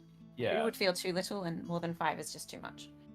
Yes, Daniel, I've seen them. I would consider them for a fire one though, because they're really cool. The scaly foot snails, very cool. Very I'm cool. gonna check that. They look like monsters. They're pretty cool. I have an idea. Add a small spike to it to make it look. It would hurt if you wow. held it. I was considering it before, but I don't know if it matches the type. Like, I have it here. I don't know if it's good or not, because this one is pretty. I guess offense is not its primary weapon. Yeah, so in terms of its the way it thematically connects to the element, we've kind of imagined Rainbow as being somewhat chaotic. Like, it's a bit it doesn't necessarily play by sensible rules. So mechanically in the game, when you're fighting with a Rainbow Aethermon, you use dice to mix things up and just to like off balance yourself. In terms of its thematic connection, what that means is that if it gets attacked, I kind of feel like it's just sort of picks something and does it, whether that's helpful or not, who knows. So it doesn't really need a weapon exactly, because it's not that focused. So yeah, the spike would probably not be necessary for this. You thinking spikes on its shell? I mean, I don't mind it. I don't want it to be holding Or like a little horn at the very end. I don't know if I want to. It kind of feels a little more friendly without the horn. Change this. I do realize that the space between the eyes here looks like a mouth for some reason. It looks so weird. Let's see if I can somewhat compensate for that. Also, I'm gonna have to clean these up now because time is running out. I need 20 minutes. Let's see. Probably gonna clean this. Oh, first, you guys tell me. Let me number them. Let's see which ones I can actually work on. So like, let's go from here. Like 1, say 2, 3. The more simple one. 4, 5, and 6. So between these, I think 3 might be a good number. 3, 4, 6 is too much. I'm gonna clean up some of these now, or add some variations. Which ones are more palatable, or do you want to see more variations? I mean, I like 4, but like, what do you like there, Sarah? Yeah, I think 4, I was 5. actually quite enjoying those crazy wide eye stalks on 4. Like 4, 1 also has those with its slightly flopped over shell, which is kind of fun. Was it 5 was 5 was one that was your favorite? And so that's it's really cute cool little characters in the expressions. face. as well. Yeah, like. Yeah. So probably those, number 1, number 4, number 5. Do you like 3? Anybody else want to jump into the comments as well? 3? Where's 3? Can't see. Oh, yep. Honestly, I don't know. Yes, I do. I kind of like all of them. I like the fact that you've got so much variety there too. It's impressive. I wish I usually do a better job when I'm not streaming, but Nime, what are your favorites? Mine is I like 4 and 5. Yeah. Okay, well let's make sure we do those ones. So 4, 5. Pepper cheese. Someone says 1. The Govik says 1, 5, and 6. So we could do 4, 5, 6. We do 1 as well. Shell, I don't like 6 squishy parts. I can change that.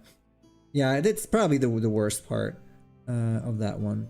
I can even mix them. Maybe I can mix 5 with 6. I can use the shell of 6 in the squishy part of 5. Let's reduce the options. Yeah, okay, I like that idea. Because they're fairly similar in like the shell concept, leaning the same way. Yeah, that would be cool. Let's try that do first. Like 1, 4, and 5/6 combo. Yes, so we could keep 1, 4, and and then mix 5 and 6. Okay. Let's see. That Let's sounds see like a good plan. copy this. And oops. What do you mean no object? Oh, okay. Then take this part.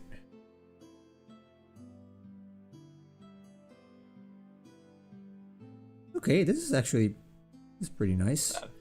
That maps on really well. Yep. I'm liking this. Okay, so new Frankenstein version, and then the other two.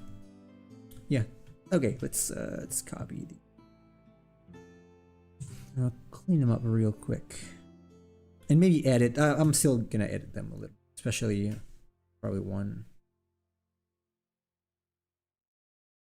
One didn't get as much attention as the others. Yeah, it's like there in the corner. Probably looks too much like a croissant, I guess.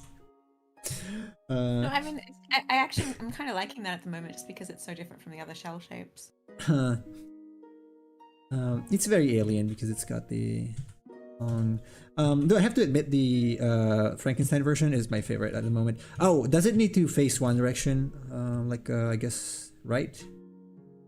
Yeah, I was just about to mention that. Technically, this would be an opponent creature, so it would be facing left. Enemies towards the left. So facing left. Yeah, like. Yes. I should explain this to people. Broadly speaking, Yes. our player characters face to the right, and our opponent characters face to the left.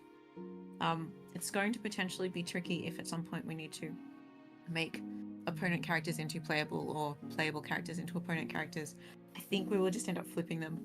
But part of the thinking behind it was that it seems like overall there are a lot of cultures around the world wherein things facing to the right is moving optimistically into the future, and things facing to the left is a challenge. So that was weird to read.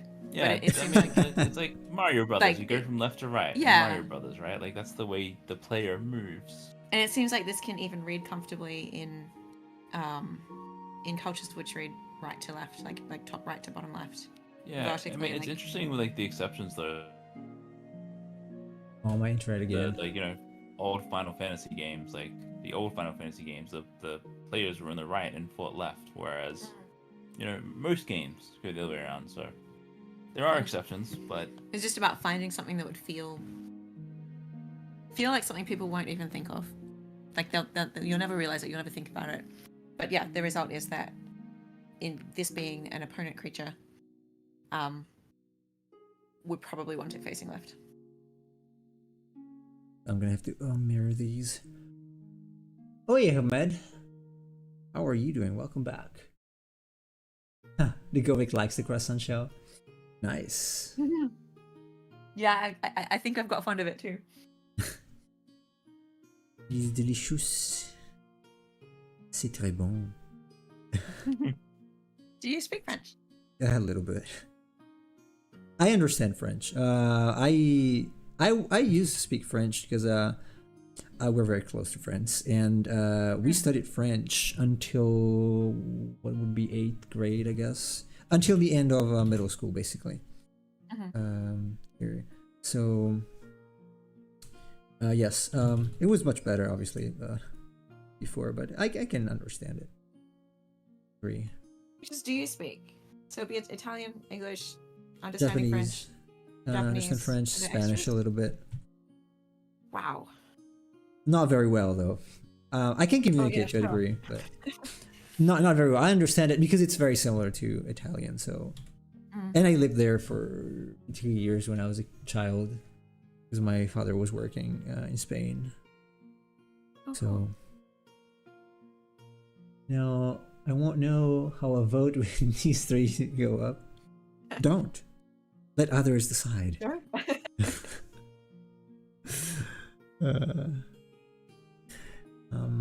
think I'm gonna Nail it. probably gonna do something like this with the 4. I don't know if I want the extra limbs to be in the silhouette. Yeah, because the silhouette is quite clean at the moment. Yeah, maybe a little too much compared to the other Aethermon. It's gonna take me a while Oh, to say it correct however you want. Do not worry. Do not worry. Then, okay, well, some of them are simpler, like the Wyvern line is a little simpler. Also, because this one has to convey some sense of. First, I'm thinking of getting rid of the bulk of the additional like squishy part. I don't know if you guys prefer it with or without. I'm kind of liking the fact that it's a little more Okay. condensed. Maybe I don't know. I think I like it with more. It's sort of fills that space. I could be convinced either way. Yeah, well, maybe it's better with. Let's leave it with more. Then to add.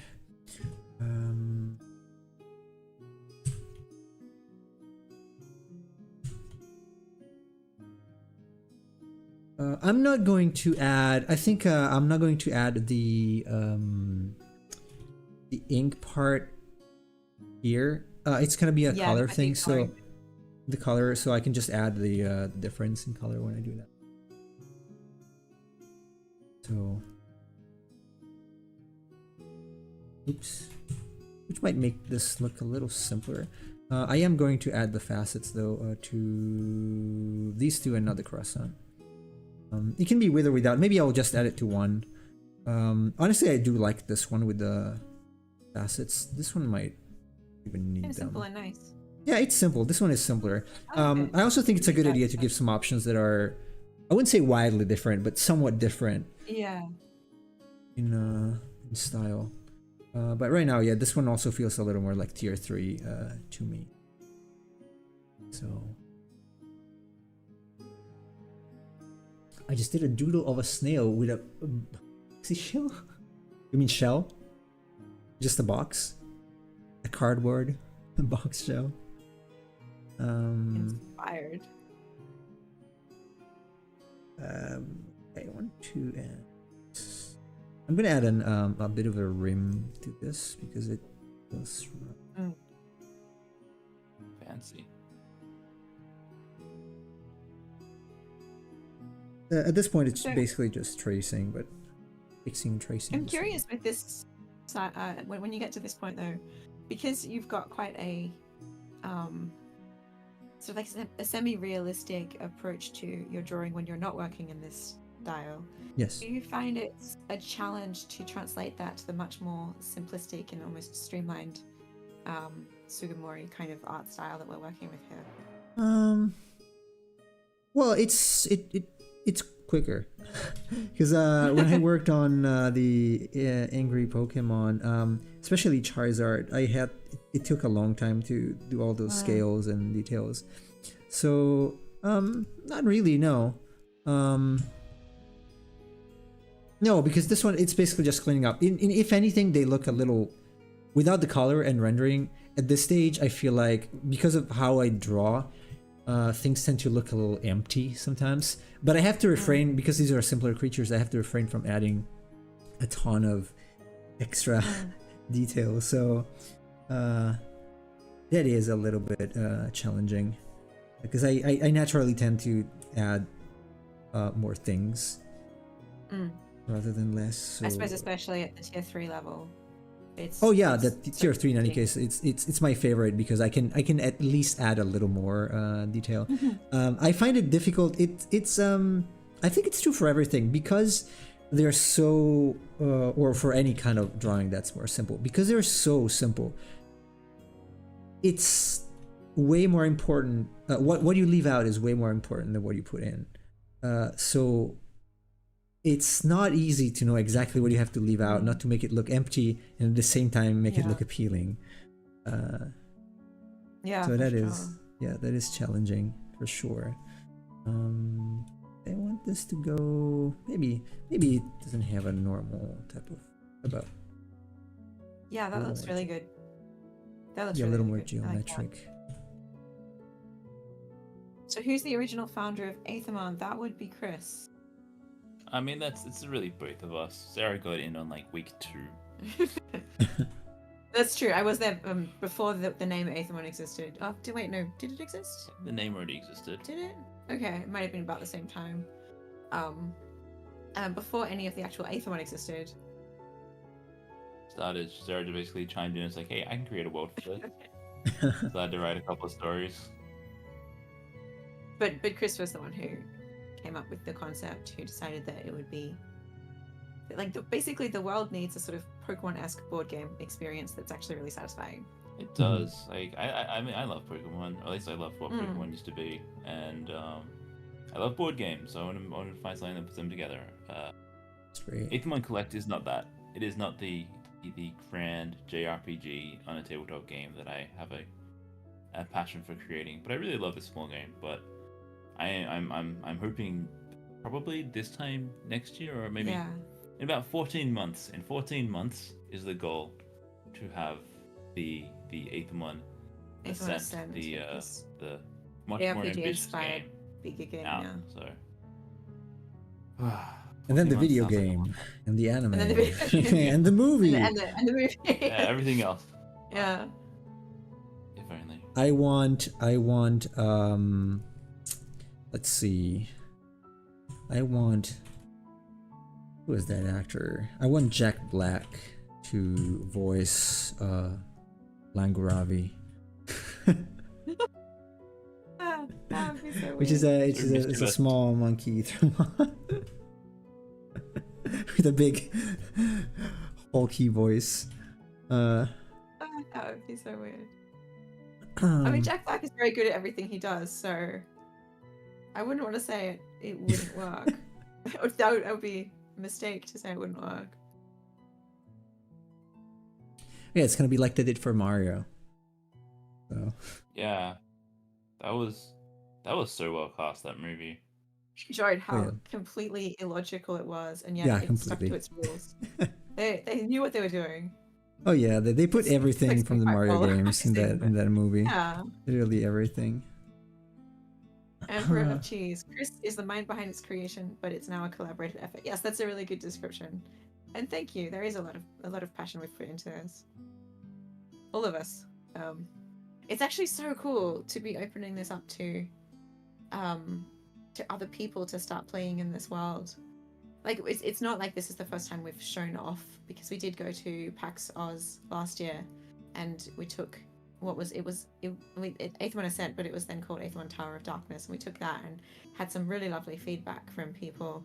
But this actual Create an Aethermon Together experience is kind of the first time we're inviting people to really mess around in this space, and it's sort of cool to watch and hear what people's thoughts are on that. And actually, even just we've put out some coloring pages if people would like to play around with doing their own colors or recoloring our Aethermon. And the justifications have been way more than I expected, in a really good way. I thought people would just say, oh, I had this color, so I colored it this color. But the answer is Govich, you did like a whole Moonless Night Velveny recolor. Yeah. Which has a tragic backstory and everything. Like it's so cool. Yeah, it's really nice. It's like as Haru. Oh. Well, why not? Theme park contracts, dude. If you can get us a theme park contract, telephone us immediately. I think that would be crazy fun. Oh yes, I will design the so attractions, cool. obviously. This is awesome. I love how different these all look. Just starting from the single start point, and we've ended up with 3 such wildly different creatures. This is so I could even I interesting. don't know, maybe these two have the eyes are almost the same. Maybe I can just do them straight. I don't know. I do like them wider, though. They're kind of similar, I guess, but maybe you can add in the last few minutes just a little bit of a difference. I have a photo of a snail eating a piece of lettuce, iceberg it looks like, which is really cute. But I did not use it. It would have been, yeah, the mouth would be weird if I had. It looks like a strange if I had the mouth there. It was strange. I actually do really like that one being so simple. Like it's even without the extra. Yeah, I do. tentacle. It's like it leaves space for the coloring to be really weird, and Yeah, I it's don't know, I true. just feel like it makes it almost I could still almost add cute. them here, like as little arms, basically. Yeah. And with that, the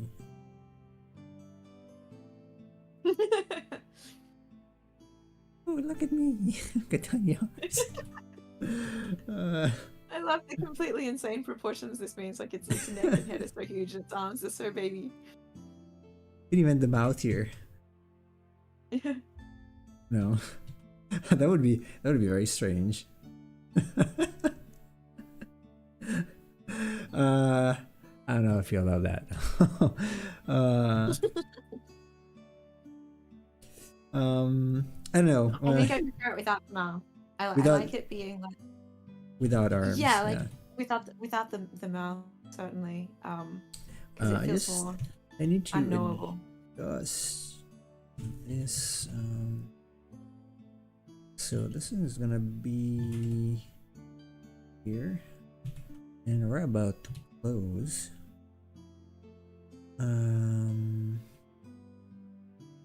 Maybe I should add an extra loop here. Something I want it to be a little more not asymmetric, but not so like this is the same as this, Yeah. this and this. Pretty much the same. It could work. I mean, it's not necessarily bad. I can adjust it later in any case. It's too because this is for everyone who's gonna vote. This is yeah. What you just did was really good. The slightly changed the lines of the shell looked really good. I liked that. Because it's right now it's very same. It's pretty regular, yeah. Yeah, so I should probably spice it up a little bit. So maybe one of them is larger. And smaller one and then the bigger one. But these are gonna be I'm gonna modify them ever so slightly when I do the final, as I always do. Because there are some things that when I sketch I just don't notice when the line is not clean, so I might have to like add another one, or maybe reduce this, or maybe make this just one single piece and make it less geometrical. It depends. Okay, all right, so I think these are the three we came up with. Obviously my favorite is this. Oh, I forgot to add the trail here. I think we can agree that all of them need to have a trail. Yeah. As a Yeah, that would be really good. So something like that. The trail itself will be also fixed later, but as a concept idea.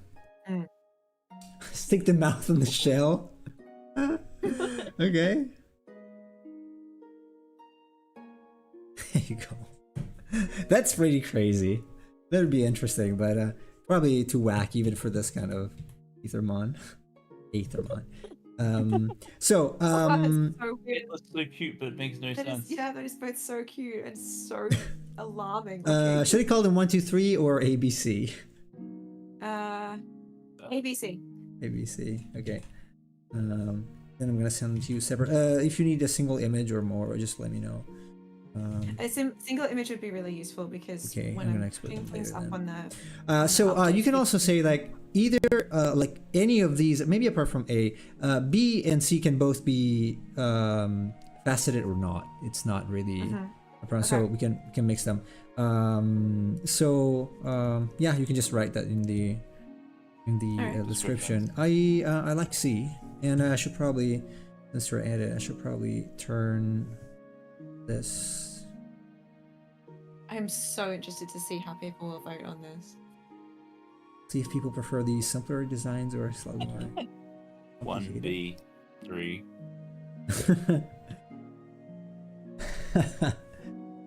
I like C with A's whiskers, with B's slime jar. We could also do that. Like if we see people commenting a lot about, oh hey, let's mix this. So we can try that, and then we can just post the result. Maybe we'll just brainstorm on our own later if needed. So all right, everybody, this is the end of the stream. Thank you very much to Chris and Sarah for being here. I enjoyed very, very much. And Thank you so much. Nemo, these are tomorrow. amazing. Yeah, it's really cool being part of this process. It's so thank you so cool. much for sharing. Yeah. my All right, pleasure. so yeah, we'll post an update tomorrow, which will have these pictures and start the voting process. I think we'll leave it up until about, what do you like, Chris? Friday? Yeah, 3 days. I think. Probably about 3 days again. So it's not super slow. And then we'll be sending it back to you for cleanup and colors and so on. Sounds good. This has been really, really amazing. Oh yeah, it was really fun.